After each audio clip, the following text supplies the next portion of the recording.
Today I want to talk to you about earnest money and just kind of explain to you basically how earnest money works.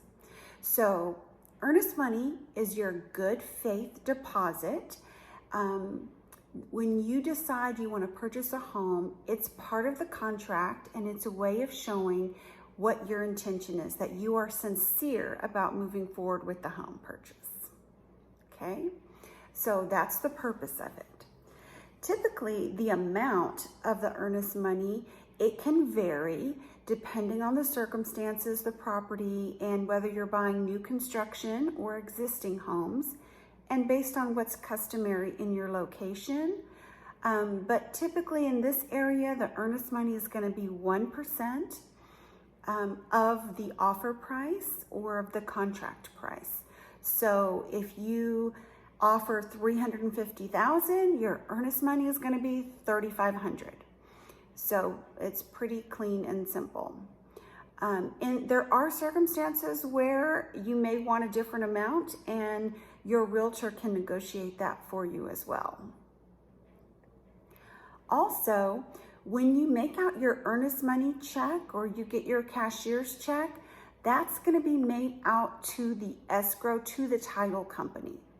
And it's held in an escrow account for you until closing. So then it will be credited back to you at closing.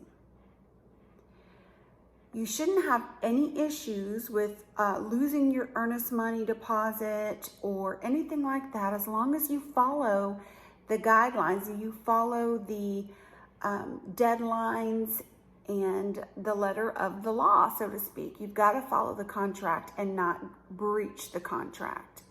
That's what would cause you to lose your earnest money. Let's say you just decide after your inspection period, after your option period, you decide, I just don't want to buy this house.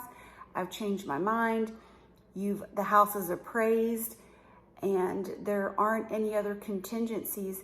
In that case, you could lose that earnest money deposit and it would go to the seller.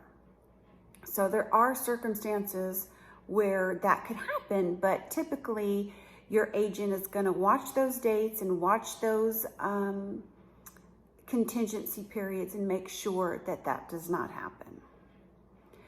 So your earnest money deposit is going to be credited to you at the closing table.